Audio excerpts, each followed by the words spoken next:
Well, greetings. Welcome to Dark News. I am your host, Christoph Atlas. Today is August 5th, 2014.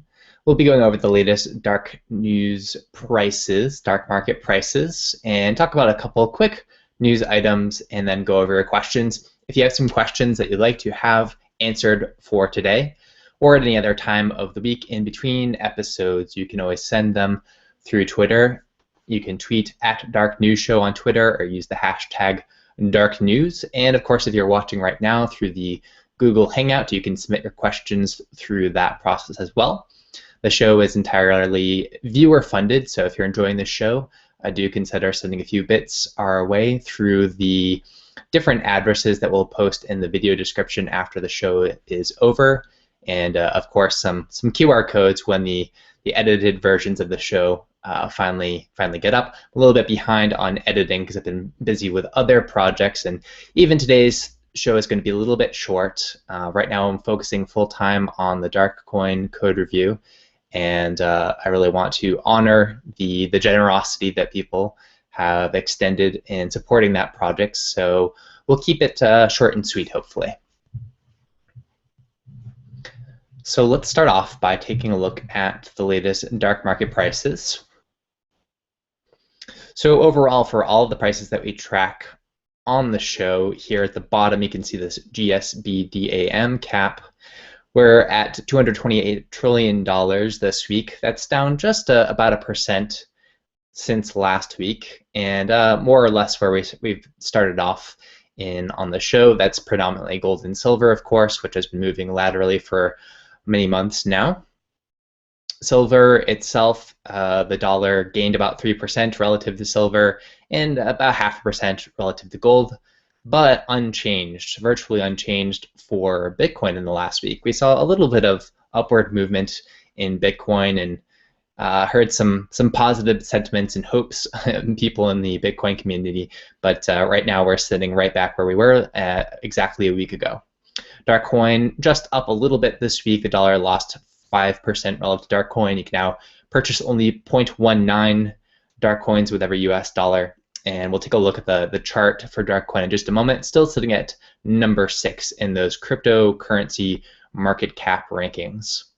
A non-coin, mostly lateral movement, sitting at number 46, and dollar lost about 0.5% to a non-coin. Fedora coin down just a little bit this week. All things considered, for Fedora coin, the dollar has gained almost 300% relative to Fedora coin since we've been tracking on the show, but just 10% in the last week, sitting at number 130 in those rankings. Now, this week was a bad week for cryptocurrency, crypto note currencies, it seems, at least for Bitcoin and Monero. As far as their market valuation goes, I'm sure everything's moving along just fine in their development crew. But Bitcoin sitting at number 20, Monero at number 15, and Bitcoin bit the dust this week and lost about 49% relative to the dollar. Monero losing almost 30% relative to the dollar this week. I tried to look around on some of the news sites and forums and whatnot, but I couldn't really see what was driving this market sentiment, this negative sentiment towards cryptocurrencies in the last week. It could be that perhaps some more obscure, smaller crypto note currency is gaining traction and taking some of the market share away from those two, but I'm not exactly sure. Now, Cloak Coin, on the other hand, had a very positive week, now sitting at number 12, up from number 16 last week. You can only buy 0.7 Cloak coins with every US dollar. That's less than 1. Last week is that you could buy an entire 1.11 Cloak coins. And the dollar lost about 37% relative to Cloak coin in just this past week. In ammo prices, both 22 LR rounds and 9mm Luger rounds are on sale, particularly for those 22 LR rounds, and not much of a change for these 7.62 by 39 rounds. If we take a closer look at some of the cryptocurrencies that we track on the show, as we mentioned before, both Monero, the purple line, and Bitcoin, the lighter blue line, down in the last week, particularly for Bitcoin, it seems. And Bitcoin still moving very laterally, a non-coin moving very laterally, and Fedora coin down just a little bit, and really the only uptrend in this past week for these cryptocurrencies is Cloakcoin. If we look at the Cloakcoin prices relative to Bitcoin in the last week, I think it is important to consider both the dollar valuations and the Bitcoin valuations, because they give you two slightly different perspectives on how people are evaluating these alt currencies. Cloakcoin seems like the apex in the last week was right around July 31st, so some of that sentiment has died down a little bit, and a little bit more lateral movements, but still a substantial gain since last week so far.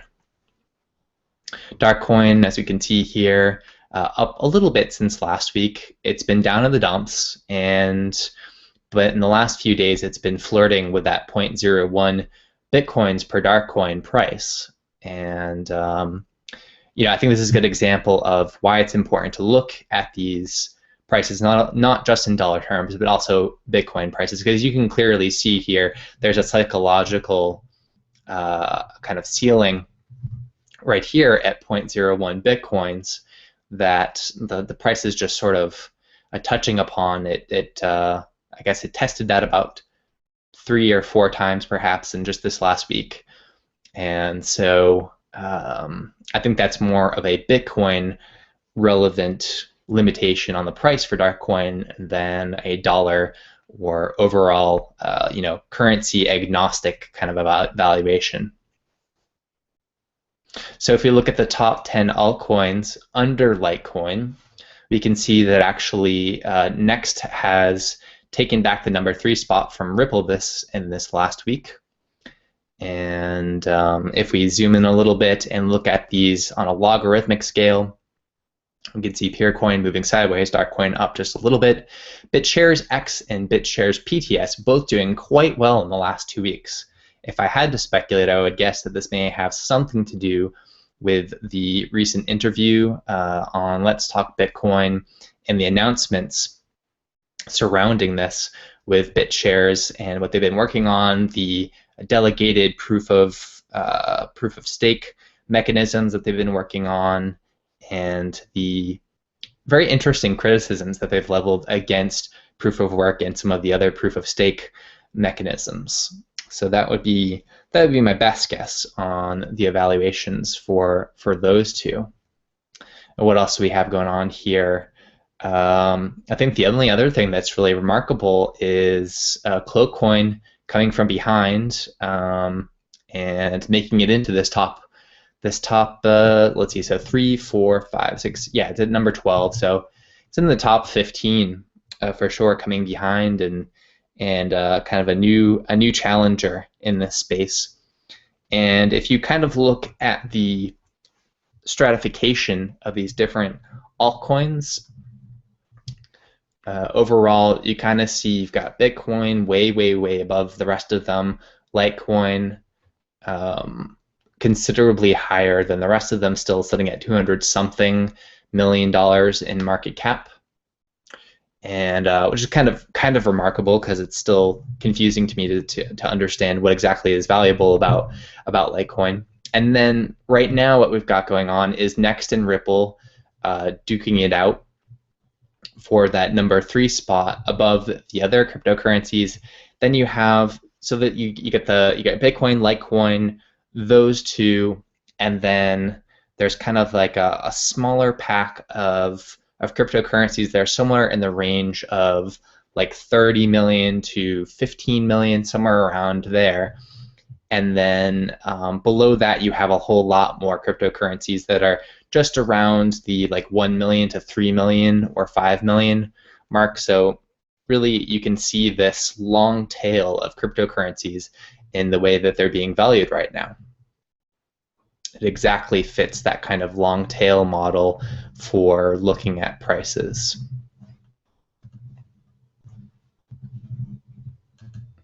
So that will do it for looking at the markets for today. So I'll just look at a couple news items real quick here. I don't want to dive into them too deep.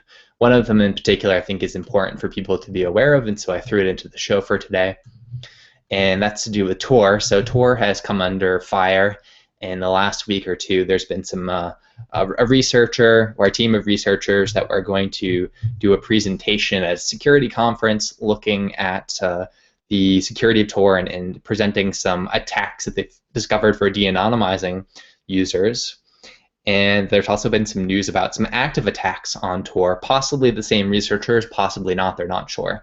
But this comes from the Tor blog, so this is talking about these active attacks that they identified. They said on July 4th, they found a group of relays, which is a type of node in the Tor network, that were trying to de-anonymize users.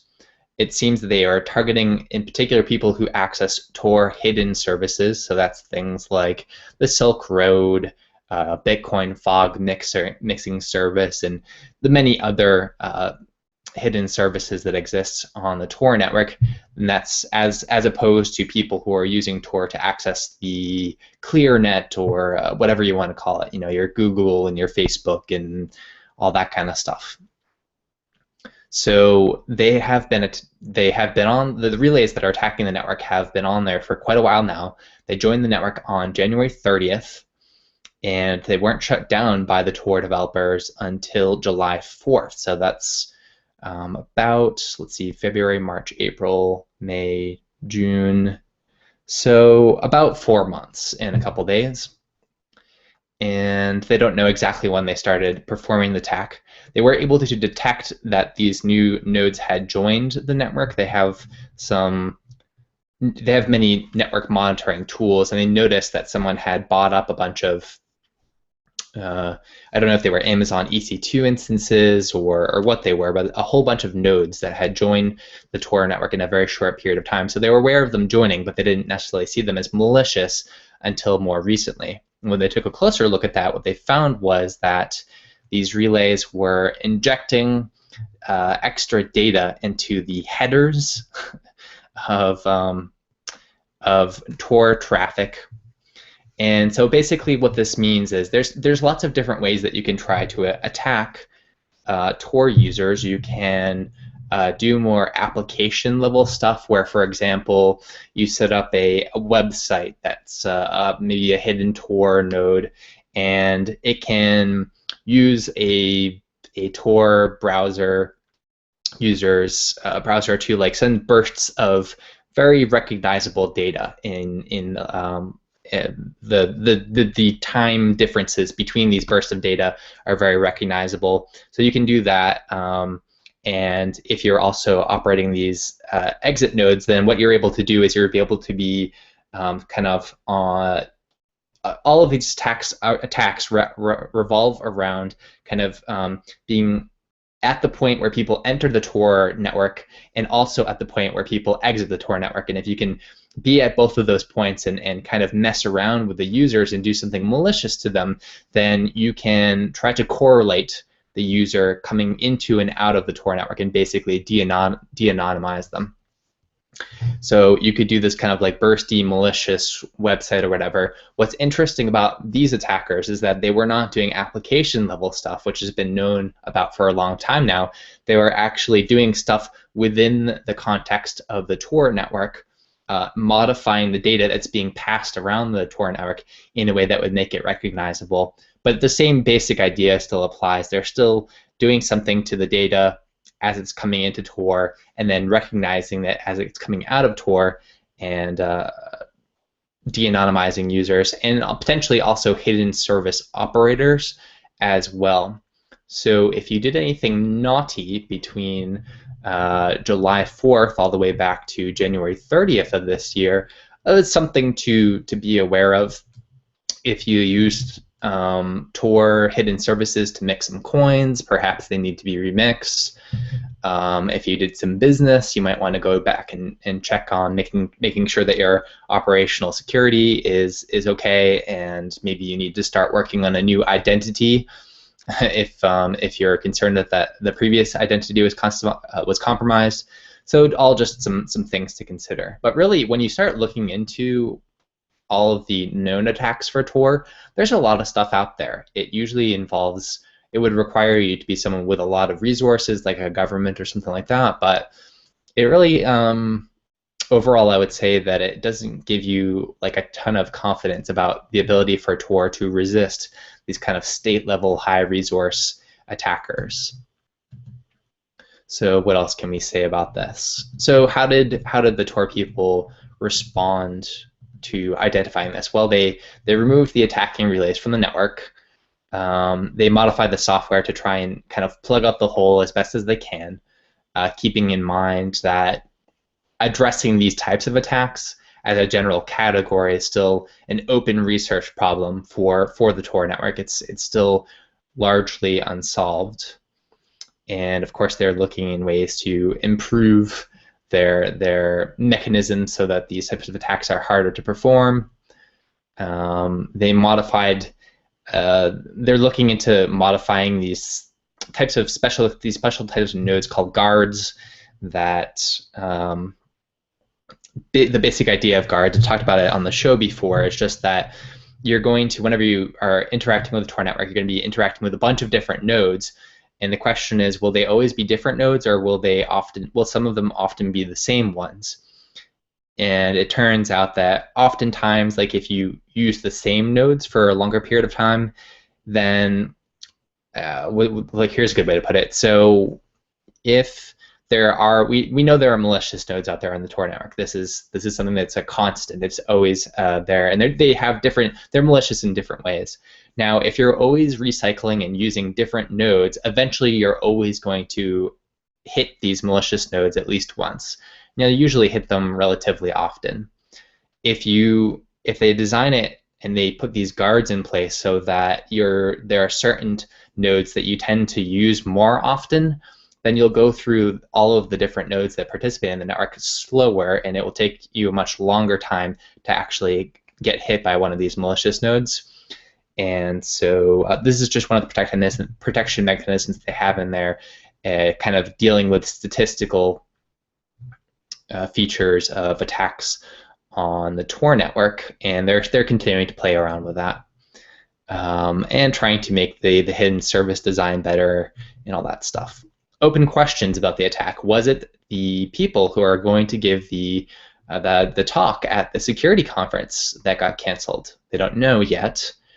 They removed a bunch of malicious relays, but did they remove all of them? One of the reasons why they were able to remove the relays was because they all fell in the same blocks of IP addresses, but it's still possible that the attacker is running other nodes as well that were not in the same block of IP addresses.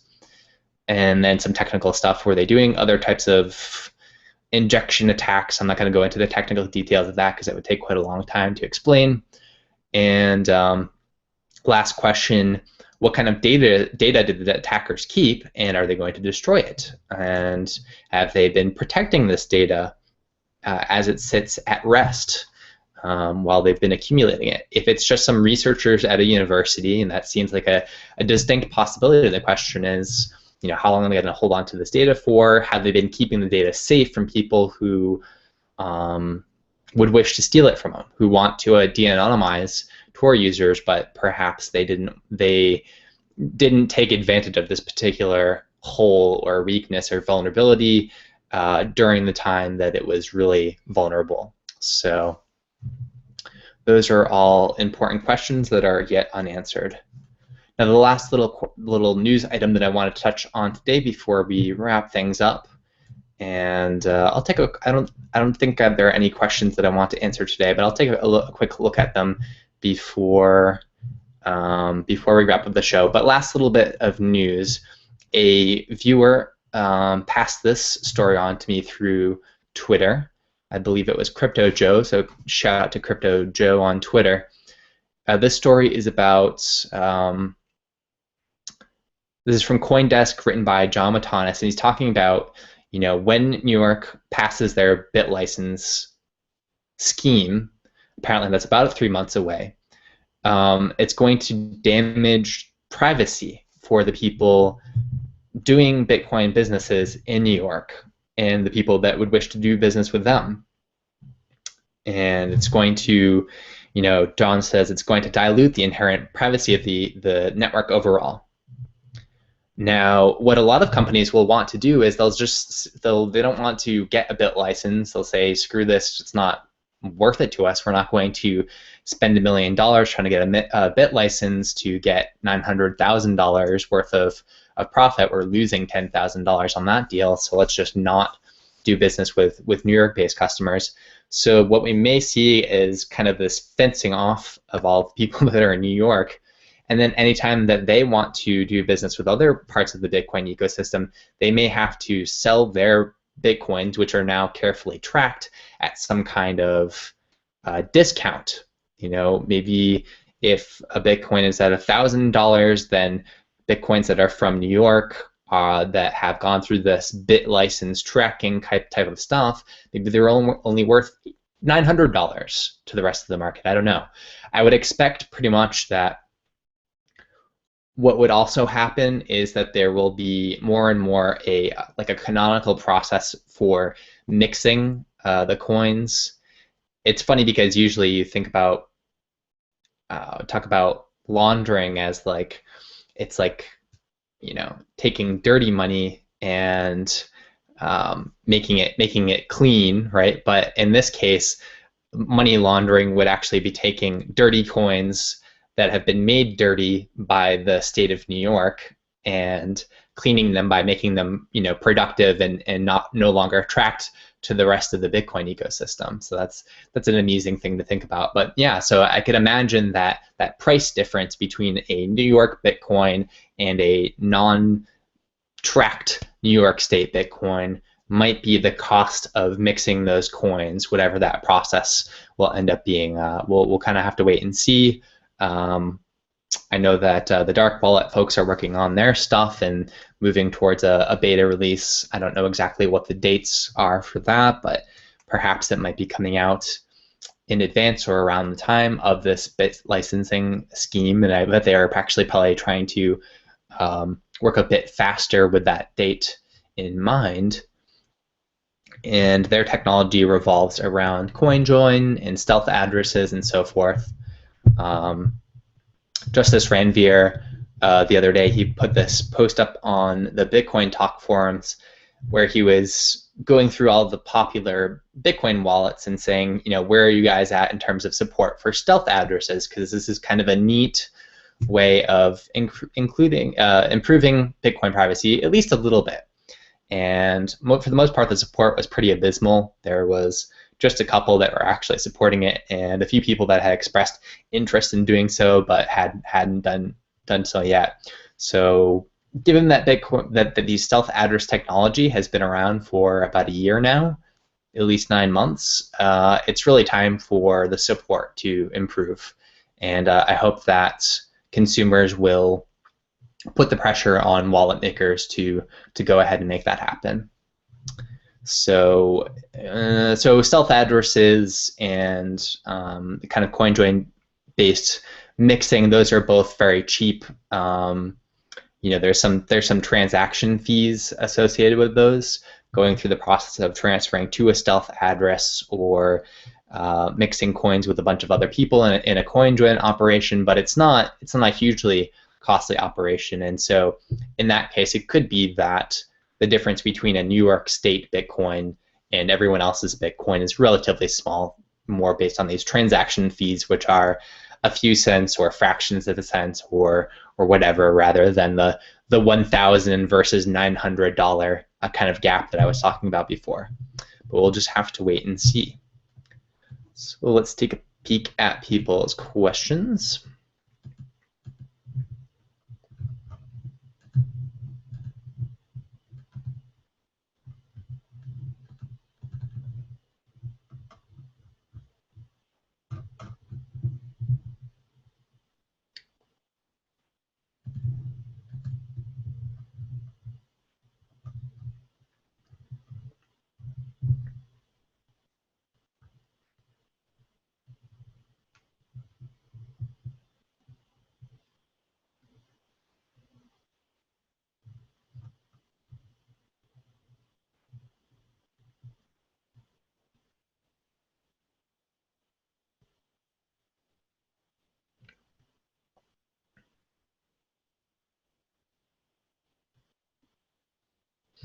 So a few quite interesting questions from Mr. Chris Ellis, the uh, the people's warrior of the World Crypto Network. First question was he? He asked me, "Am I advocating being naughty?" Um,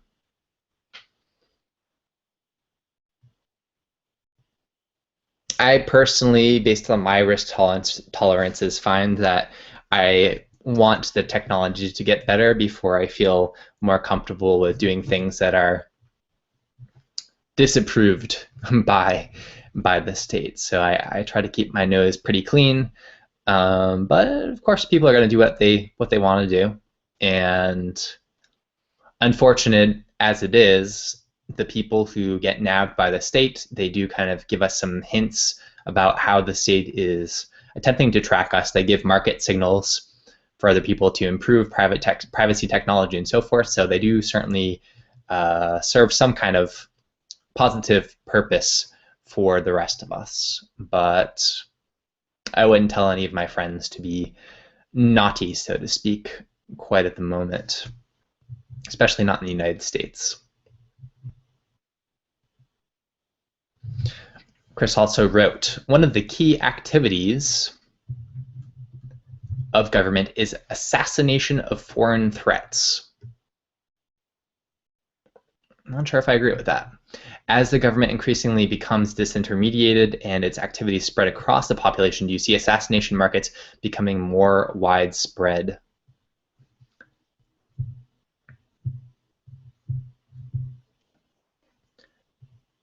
Actually don't think that the government does a lot of assassination of foreign threats.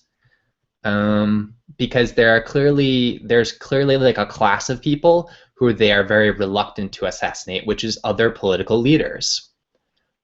Political leaders actually don't get assassinated that often, if you think about it. There's like thousands of them all over the world, right? It doesn't happen that often. And part of the reason for that is because it's not that hard to assassinate a leader, especially if the person who is doing the deed is willing to sacrifice his own life and is willing to be killed or tortured or whatever. Especially in the advent of like drones and all this kind of stuff, it's really not that difficult to assassinate someone under those conditions. If you want to try and get away with it, that's a whole different story, right? But so if rulers start trying to, if they when they assassinate each other, the problem is that if there's anyone around to continue the grudge, then they may repeat the favor back to the original assassins, right? The origins of the assassination. So for the most part, these leaders, for lack of a better word, I guess rulers would probably be a better term. They don't assassinate each other. They undermine each other through political means. They have these political wheelings and dealings and rivalries and unions that they form temporarily to further their own personal goals. But yeah, I mean the king of Egypt has quite a bit more in common with Barack Obama than he has in common with the average Egyptian citizen, and the average Egyptian citizen has much more in common with the average U.S. citizen than with George Bush or Obama or any of these other sociopaths. And so, yeah, I think for the most part they watch each other's back, and clearly sometimes it does become beneficial for them to have these kind of political assassinations, Gaddafi, etc., right? And there are some who are just like not official rulers, like Osama bin Laden was the head of an organization that was very governmental in many ways, but he was permitted to be assassinated apparently. But it's a fairly rare thing. So when it comes to assassination markets, it's not that if they do exist in the future, they will be taking this over from governments. I don't think that's not the correct kind of understanding of the progression. I think assassination markets could exist in the future. Really, I don't have a whole lot to say more about it than there was this guy named Jim Bell who was a crypto anarchist who wrote decades ago about assassination market politics, and his view was like eventually it would get to the point where people would hate politicians so much that they would crowdfund their assassinations, and then no one would want to be a politician really anymore because they'd be these public figures and there'd be bounties for their heads just as soon as they started running for office or took office or anything like that. So I don't know, that stuff seems a bit far-fetched to me. I think that when humanity is able to evolve beyond statism, it really won't be too much to do with assassination politics. I think that people will find much more peaceful ways to implement social ostracism. I think social ostracism hugely important, critical to our survival, but it doesn't have to be anything violent. So I don't think that these assassination marketplaces are really going to take off. They're not going to be interesting to people unless there's enough people to actually hate politicians. And by the time that we get to that tipping point, I'm not sure that people will be any longer interested in assassination markets. So I don't have too much to go off of that, but that would be sort of my thought about assassination markets. And Chris wrote, "We're all leaders now, though. No, it's easier than ever to be famous. Governments assassinate people quietly at the spook level, but rarely at the Osama bin Laden level."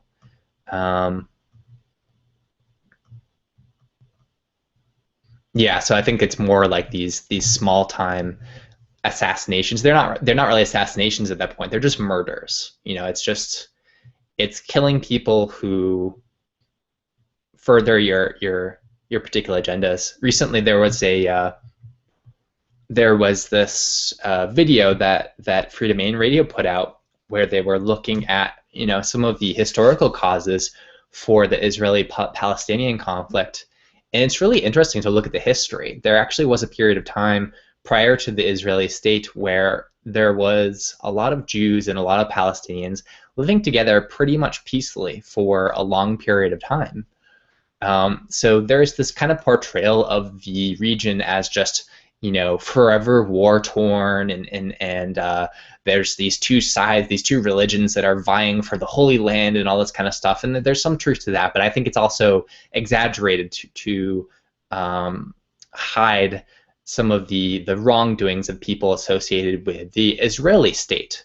The Israeli state was it was not a grassroots kind of thing. It was a geopolitical creation that suited the particular goals of Britain, who were sort of occupying that period of land. They wanted the Americans and these other allies to get involved in these wars, and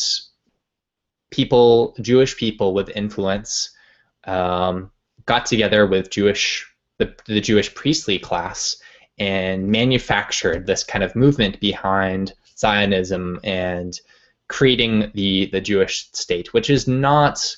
I often hear that Israel is portrayed as a secular state. Nothing could be farther from the truth. I mean, these are absolutely religious, fanatic people. This is how the Israeli state was created, and this mysticism about Jews and how they're the chosen people and how the Jewish soul is infinitely more important than other human beings' souls, whatever that means. It's still religious fanaticism. So it's not a secular kind of system whatsoever. I know that there's some strains of secularism in the Israeli population, but I wouldn't say that has anything to do with the state there. So why was I talking about that? Yeah, so it was this manufactured geopolitical thing to create the Israeli state that has a lot to do with the conflict there. And I think that's how a lot of conflict arises in the world. If you look at the U.S. interests in invading Iraq and Afghanistan, supporting the Mujahideen in Afghanistan, and now fighting against them in Afghanistan, it's there's this crazy class of people that have all the guns in the world that are able to propagandize soldiers into joining their cause, and they have these particular geopolitical goals that they're willing to maim, kill, and murder, and nuclear bomb and irradiate, to pursue those goals for like 5 to 10 years, and they can't look any further past 5 to 10 years. So when this kind of backlash comes whipping back around, it's a shock to them, and it's something that they never expected. And really, the only people that are winning in the long run are these kind of political entrepreneurs, the bankster class, and of course the war machine. That as long as you have conflicts, people who participate in the war machine continue to prosper, especially those that don't actually see any combat themselves. So I think that there will be, as people grow out of the model of the state and worshiping the state and supporting the wars of the state and using the money of the state, they will at the same time become much less violent people as well. And I think that's going to have a really huge impact on our relationship to these people who are violent now, but they have all of the power and all of the control. When that power and control is ceded from them, then I don't think there's going to be a lot of violence involved.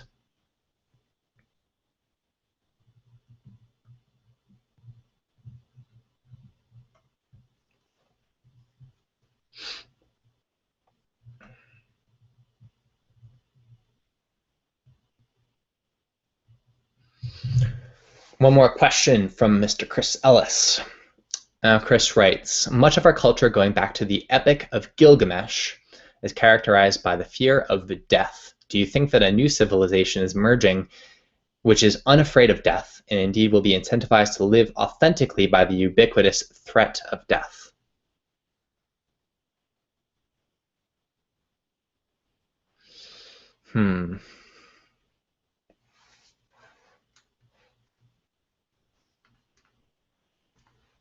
I'm not really sure how to make sense of that. I think that people are just as afraid of death now as they ever were, perhaps even a bit more as we get to become an increasingly secular society that does not believe in the fantasy of the afterlife and so forth. So, I mean, in many ways, religions are cults of death that celebrate death because they suggest to people that something wonderful is going to happen after the molecules in your body stop moving around. And it's not true, but at least we certainly have zero evidence and lots of empirical evidence to support the idea that this does not happen. But so I think as we become a more secular society, and it seems like that's the general trend, perhaps some of the different religions out there are becoming more radicalized recently, but I'm not sure that they're spreading to take a greater portion of the population in terms of just spirituality or religious beliefs. I think we're generally becoming more secular over time, and I think that the fear of death is what causes you to actually want to live authentically. If you know this is the only life that you'll ever get to have, that you are going to die one day, and sorry to say it for the neo-humanists out there that are hoping for technology to spare them, but yeah, I mean, I'm pretty sure that everyone that's that's watching the show is going to die one day. So when you accept that, that's when you are like especially conscious of that, that's what drives you to live in an authentic fashion, I think. So, but I'm sure Chris will want to have some follow-up conversations about that, and we'll definitely do that on the World Crypto Network in the near future. But that will do it for today for Dark News. Thank you so much for watching. And at any time, you can send your questions in to the show through Twitter at Dark News Show or hashtag Dark News. And you can send your support, your financial support to the show to allow us to keep working on it and doing all the things that we do. And thank you very much, and we'll see you next week. In the meantime, have a very dark week.